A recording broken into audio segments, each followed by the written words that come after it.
இன்னைக்கு நம்ம பார்க்கக்கூடிய வீடியோ என்ன தெரியுங்க, பிளாக்மெயில். அதாவது நிறைய பேருக்கு பாருங்க, வீடியோவில் வந்து நம்ம மொபைல்லே என்ன செய்ய சொல்லுவாங்க, ஒரு ஆபாச வீடியோலாம் அனுப்புவாங்க. அனுப்பிட்டு நம்ம அது பயந்துருவோம் இல்லையா? நிறைய வீடியோ அந்த மாதிரி வந்தால் பயமாக தானே இருக்கும். அப்போ அது நம்ம இல்லை அப்படிங்கிற நிரூபிக்கிறதுக்கே நமக்கு ரொம்ப நாள் ஆகும். அப்புறம் அது சரியா இல்லைங்க, அது மாதிரி இப்போ நிறைய பண்ண முடியும். அதனால அப்படி பண்ணுறாங்க. நிறைய பாருங்கள், ஃபேஸ்புக்கில் பாருங்கள், நமக்கு புது ப்ரொஃபைலை வந்து எடுத்து புது ஐடியா க்ரியேட் பண்ணி பணம் கேட்குறது. அப்போ நம்ம என்ன நினைப்போம், ஐயோ நம்ம ஃப்ரெண்டுக்கு ரொம்ப கஷ்டம் போல இருக்குது, இவ்வளோ நாள் அவள் கேட்கவே மாட்டாள, இப்போ கேட்குறாள, அப்போ அவளுக்கு கஷ்டம். ஆனால் அது அவ்வளோ இருக்காது. இப்போ இந்த மாதிரி நிறைய விஷயங்கள் நடந்துட்டு இருக்கு பார்த்தீங்களா? அப்போ இது வந்து கோடிக்கணக்கான மக்கள் எல்லாருக்கும் நடக்கலை இல்லையா? இந்த மாதிரி பிளாக்மெயில் பண்ணுறது எல்லாருக்கும் இல்லை. அப்போ அது ஏன் குறிப்பிட்ட பேருக்கு நடக்குது? அப்போ அது நம்ம ஜாதக ரீதியாக யார் யாருக்கு இப்படி நடக்க அப்படிங்கிறத நம்ம தெரிஞ்சுக்கிட்டா நம்ம அதை மாதிரி நடக்கலாம்ல. அது எப்போ நடக்கும், எந்த தசா புத்தியாக நடக்கும்? எப்போவுமே ஒரு விஷயம் ஒரு தசா புத்தி வரும்போது தான் நடக்கும். அப்போ எந்த பாவம் இதுக்கு நமக்கு துணையாக இருக்குது? அப்போ இது எல்லாத்தையும் நான் உங்களுக்கு டீட்டெயிலாக சொல்கிறேன். இது உங்களுக்கு ரொம்ப முக்கியம். நீங்கள் உங்கள் ஃப்ரெண்ட்ஸுக்கும் நீங்கள் ஷேர் பண்ணி கொடுக்கும்போது அவங்களே இதை பயப்படாமல் இருப்பாங்க. ஓகே, இப்போ நமக்கு இந்த மாதிரிலாம் வீடியோ வர்றது, ஃபோன் கால் வர்றது இல்லை, இதெல்லாம் நமக்கு உடனே காவல்துறைக்கு நம்ம அறிவிக்கிறது மாதிரி அவங்க கொடுத்துருக்காங்க. நம்ம உடனே நீங்கள் அறிவிங்க, நமக்கு ரொம்ப சப்போர்ட்டாக இருக்குது. இருந்தாலும் நம்ம ஜாதக ரீதியாகவும் எப்படி இருக்குங்கிறத பார்க்கலாம். சரி, இது பார்க்க முன்னாடி நீங்கள் முதல்ல என்ன செய்யணும், என்னோட வீடியோவை சப்ஸ்கிரைப் பண்ணிக்கோங்க, பக்கத்தில் இருக்க பெல் பட்டனை கிளிக் பண்ணுங்கள், லைக் பண்ணுங்கள், ஷேர் கொடுங்க, கமெண்ட்ஸ் பண்ணுங்கள். ஓகே, சரி இப்போ நம்ம பார்க்கலாமா? சரி, பிளாக்மெயில் அப்படின்னு சொல்கிறது என்னதுங்க, மிரட்டல் அப்படி தானே? அப்போ இந்த மிரட்டல் வந்து நம்ம ஜாதக ரீதியாக எப்படி பார்ப்போம் அப்படிங்கிறத பார்க்கணும். இப்போ பாருங்க, 12 கட்டம் இருக்கு இல்லையா? இதில் வந்து எந்த பாவம் வந்து நமக்கு அதிக வலி வேதனை தரக்கூடிய பாவம், மன உளைச்சல் அதிகமாக தரக்கூடிய பாவம் பார்த்தா 8ஆம் பாவம் இல்லையா? இந்த 8ஆம் பாவத்தில் தான் ரகசியமே இருக்கு. அதாவது கடத்தல்ங்கிறது லீகலாக இருக்குது, இல்லீகலாக இருக்குது. அப்போ ஒரு கடத்தல் தொழில் பண்ணுறாங்களா, அப்போ நம்ம உடனே 8ஆம் பாவத்தை தான் பார்ப்போம்.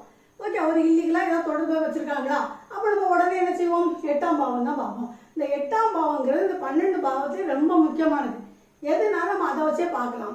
அதுதான் வலியும் வேதனையும் கொடுக்கு. என்ன மேடம் நீங்கள் ஒரு இதில் சொல்லியிருக்கீங்க, அது அதிர்ஷ்டத்தை தரும்னு சொல்லியிருக்கீங்க, புதையல் கிடைக்கும் சொல்லியிருக்கீங்க. கிடைக்கும். அது ஒரு திடீர்னு இப்போ ஒரு எக்ஸாம்பிளாக ஒருத்தருக்கு ஒரு 3 கோடி ரூபாய் லாட்டரியில் விழுந்துருக்குன்னு வச்சுக்கோங்க. அப்போ அவன் உடனே என்ன பண்ணுவான், சந்தோஷத்தில் குதிப்பான், ஆக எனக்கு 3 கோடி ரூபாய் வந்திருக்கு. அந்த 3 கோடி ரூபாய் அவன் கையில் வாங்க முன்னாடி அவன் படுற பாடு இருக்கே, ஐயோ அங்கே ஜிஎஸ்டி கட்டணும், அதை கட்டணும், இதை கட்டணும், பேசாமல் ஆட்டோவே ஓட்டிட்டு இருந்துருக்கலாமான்னு சொல்லி பேசாமல் தலைமறைவாகிறானா. அப்போ அந்த 8ஆம் பாவங்கிறது ஒரு தலைமறைவாகுது, மறைந்து வைத்தல். இப்போ ஒரு இடம் வாங்கியிருக்கீங்க, அந்த இடத்துல உங்களுக்கு ஒரு தங்க கட்டி இருக்கு. நீங்கள் உடனே என்ன பண்ணுவீங்க, பக்கத்தில் உள்ளவங்கெல்லாம் கூப்பிட்டு என் இடத்துல புதையல் இருக்கு சொல்லுவீங்களா? டக்குன்னு மறைக்க தானே பார்ப்பீங்க. அப்போ இந்த 8ஆம் பாவங்கிறது அவ்வளவு முக்கியமான ஒரு பாவம். அதாவது இப்போ லக்ன பாவம் எதுவோ அதோட சூட்சமே 8ல் தான் இருக்கு. எந்த பாவமோ அதுக்கு 8ஆம் இடம் தான் அந்த சூட்சமம்.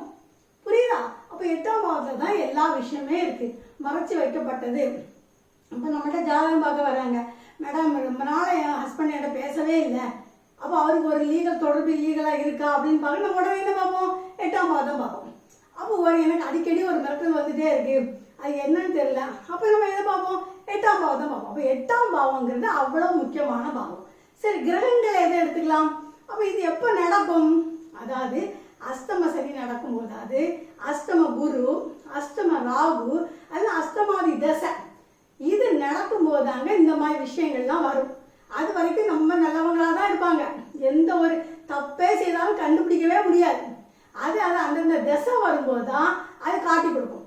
சரியா? அப்போ அந்த தசை வரும்போது நம்ம என்ன செய்வோம், உஷாராக இருந்துக்கணும். அதுக்காக தான் இந்த வீடியோ நான் போட்டிருக்கேன். சரியா? எப்போவுமே சொல்லுவாங்க தெரியுமா, அதாவது 8 வந்து எப்போதுமே முட்டும்பாங்க. அதான் ஒரு முட்டுக்கட்டைன்னு சொல்லுவாங்க தெரியுமா? அதான் 4 இடத்துல பிஸ்னஸ் பண்ணுவாங்க, நல்லா தான் போயிட்டு இருக்கும், ரன் ஆகிட்டே இருக்கும். திடீர்னு சொல்லுவாங்க எல்லா இடமே ஃபுல்லாக லாக் ஆகிட்டு, எப்படி பிஸ்னஸை ரன் பண்ணனே தெரில, நான் அந்த இந்த அமௌண்ட் வரும்னு நினச்சேன். இப்படின்னா அது என்ன செய்யும், இந்த தசா புத்தியில் எல்லாமே லாக் ஆகி விட்டுரும். அதான் சரி, இதுக்கு வந்து நம்ம எந்தெந்த கிரகங்கள் சப்போர்ட் பண்ணோம் அப்படிங்கிறத பார்க்கணும். ஓகே, இப்போ பார்த்தீங்கன்னா சுக்கிரன் எடுத்துக்கோங்க. சுக்கிரன்கிறது என்னது, ஒரு பாலியல், அதாவது காம உணர்ச்சியை தரக்கூடியது இல்லையா, காம கிரகம். அப்போ அந்த நம்ம ஜாதகத்தில் சுக்கிரன் வந்து நல்ல ஒரு இடத்துல இருந்தாச்சுன்னா அது நல்லா இருக்கும். ஒரு 8ஆம் இடத்துல இடத்துல இருக்கும்போது அது மறைமுகமான வேலையை செய்துட்டு தான் இருக்கும். அப்போ அந்த தசாபுத்தி நடக்கும்போது அதுக்குள்ள வேலையை செய்யும். ஏன்னா அது பாலியல் உணர்ச்சியை தரக்கூடிய இது பின்னணிகள் வெளியில் வரக்கூடிய இடம் இல்லையா. அப்போ அந்த இடத்துல பொதுவாகவே நம்ம ஜாதகத்தில் சனியும் சுக்கிரனும் சேர்ந்து இருந்தாலே அவங்களுக்கு கொஞ்சம் ஒழுக்க குறைவுன்னு சொல்லுவாங்க. அதுக்காக எல்லாருக்குமே சொல்லக்கூடாது. யாருக்கெல்லாம் அதாவது அது இருக்கக்கூடிய இடத்தோட பாவாதிபதி நல்லா இருந்தாங்கன்னா அவங்களுக்கு அது கிடையாது. அந்த பாவாதிபதி கெட்டு போயிருந்தாச்சுன்னா அப்போ அவங்களுக்கு வந்து ஒழுக்க குறைவு இருக்கு. அப்போ அந்த தசாபுத்தி வரும்போது அவங்க ஃபர்ஸ்ட் செய்ததை இந்த இடத்துல காட்டி கொடுக்கும். புரியுதா? ரெண்டா சனி பகவான் எடுத்துக்கங்க. சனி பகவானை யாரு கீழ்நிலையில இருக்கக்கூடிய ஆண்கள் பெண்களை குறிக்கக்கூடியது இல்லையா. அப்போ அவங்க எந்த லெவல இருக்காங்களோ அந்த அளவுக்கான ஒரு கெட்ட பழக்கங்களும் அவங்களுக்கு இருக்கும். அப்போ அது அந்த சனியோட தசாபுத்தியில அதை காட்டி தரும். அதுக்கப்புறம் செவ்வாய் எடுத்துக்கங்க. செவ்வாய் வந்து ரத்தத்துக்கு காரகனாக இருந்தாலுமே உணர்ச்சிக்கு அவர் தான் அது. இது கூடுதல் உணர்ச்சி. அதுக்காக தான் நம்ம ஜாதகம் பார்க்கும்போது என்ன பார்ப்பாங்க, செவ்வாய் தோஷம் இருக்கான்னு பார்க்குறாங்க. அதான் ஒரு ஜாதகத்தில் 2, 4, 7, 8, 12 செவ்வாய் இருந்தால் அதே மாதிரி பெண்ணுக்கு இருக்கான்னு ஏன் பார்க்குறாங்க? அதாவது தோஷங்கிறது இல்லை, அதாவது உணர்ச்சி. அதான் அவங்க 2 உடலுறவு கொள்ளும்போது ஒருத்தர் ஈடு கொடுத்து இருக்கணுங்கிறதுக்காக தான். ஏன்னா ஃபீலிங்ஸ் அதிகமாக இருக்கும். அப்போ அது 2 பேருக்கு ஒத்து போகணும் இல்லையா. அதனால நிறைய இடங்கள்ல சீக்கிரமாக டிவோர்ஸ் ஆகுறது 2 பேருக்குள்ள ஒரு அண்டர்ஸ்டாண்டிங் இல்லாதனால. இதை வெளியிலையும் சொல்ல முடியாது. அதனால உடனே சொல்றாங்க ஏதாவது ஒரு காரணத்தை சொல்லி பிரிஞ்சுட்டாங்க. அப்போ நம்ம சேர்க்கும் போதே அதை பார்த்துக்கணும். அப்போ இந்த கிரகங்களை எல்லாம் பார்த்துக்கணும். சரி, நான் சொல்லியிருக்கேன், உங்களுக்கு புரிஞ்சிருக்கும்னு நினைக்கிறேன். ஏன்னா பிளாக் சரி மேடம் இது ஒரு உதாரணம் சொல்லி சொன்னால் எனக்கு இன்னும் புரியும் மேடம் அப்படின்னு நினைக்கிறேன். ஒரு உதாரணம் சொல்லி சொல்கிறேன்னே. இப்போ ஒரு ஜாதகர் இப்போ அவர் எக்ஸாம்பிள் கடக லக்கணம் வச்சுக்கோங்க. இப்போ அந்த கடக லக்கணம் அப்போ லக்கணம்னு சொல்லும்போது அதான் 1ஆவது வீடு. அப்போ இந்த 1ஆம் வீட்டுக்கு 8ஆம் இடத்துல சனி பகவான் இருக்காரு. ஓகே, அவர் ஜாதகத்திலே சனி பகவான் 8ல தான் இருக்கிறாரு. அதுக்கப்புறம் இதில் அவர் கும்பராசி. அப்போ சந்திரன் ஆக்சுவலி இங்கே தான் இருக்காரு. அப்போ 8ஆம் இடத்துல சனி சந்திரன் சேர்ந்தாச்சு. பொதுவாகவே சனி சந்திரன் சேர்ந்தாலே நம்ம புணர்ப்பு இருக்குன்னு சொல்லுவோம் இல்லையா. அதுவே ஒரு மன கசப்பை கொடுக்கும், மன வேதனையை கொடுக்கும், ஒரு ஏதாவது ஒரு அவமானத்தை கொடுக்கும். அது எப்போ கொடுக்கும்? இந்த ஜாதகருக்கு அஷ்டமாதிபதி தசை வந்துச்சு. அந்த தசை வந்த பிறகு அவர் என்ன பண்ணாருங்கிறத காட்டி கொடுத்துட்டு இப்போ ஒரு பெரிய தொழிலதிபர். அப்போ இவர் குரு தசை நடக்கும்போது ஏகப்பட்ட பணம் சம்பாதிச்சாச்சு. அப்போ பெரிய ஆளாக இருக்கும்போது அவர் சின்ன சின்ன சில்மிஷம் பண்ணதானே செய்திருப்பாரு. அந்த மாதிரி பண்ணிட்டார்.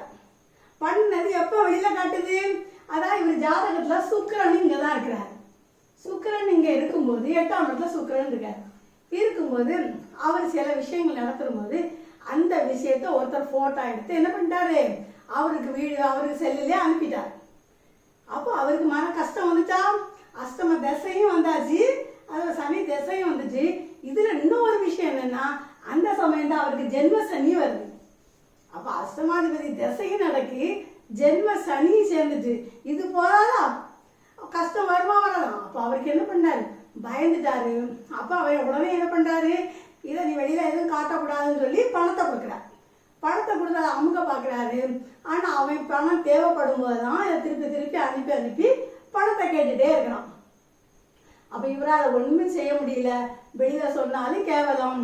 அப்போ எவ்வளவு மன உளைச்சல் அவர் இருந்துப்பாரு நினைச்சு பாருங்க. அதே சப்போஸ் அவர் ஜாதகத்துல நீச செவ்வாய் இங்க இருக்கு. அப்போ செவ்வாய் 8ஆம் பாகம் இங்க பாக்குறாரு. சரி, இந்த மாதிரி இருக்கும்போது எப்பவுமே நம்ம ஒரு லக்னத்தை பார்க்கும்போது அந்த லக்னாதிபதி நல்லா இருந்தாலும் வச்சிருக்கியா நம்மளை காப்பாற்றி விட்டுறாரு. அப்போ கடக லக்னம் லக்னாதிபதி யாரு, சந்திரன். அவரே 8ல போய் மறைஞ்சிட்டாரு. அப்போ இவரை காப்பாற்றுறதுக்கு யார் இருக்கா, யாரும் இல்லை. அப்போ அவர் மன உளைச்சல்ல பயங்கர இதாகிட்டு கடைசி என்ன பண்றாரு, போலீஸ் ஸ்டேஷன் போறாரு. எப்போ போறாரு, இந்த ஜென்ம சனி முடியும் போதுதான் போறாரு. ஏன்னா அது வரைக்கும் அவர் அந்த வேதனையை அனுபவிச்சு தான் ஆகணும்.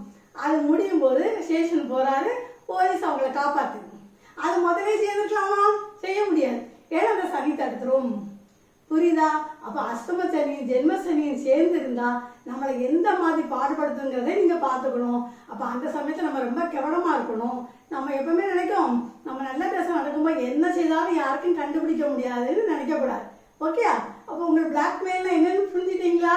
சரி, மீண்டும் நாளை ஒரு சந்திப்போமா? நன்றி, வணக்கம்.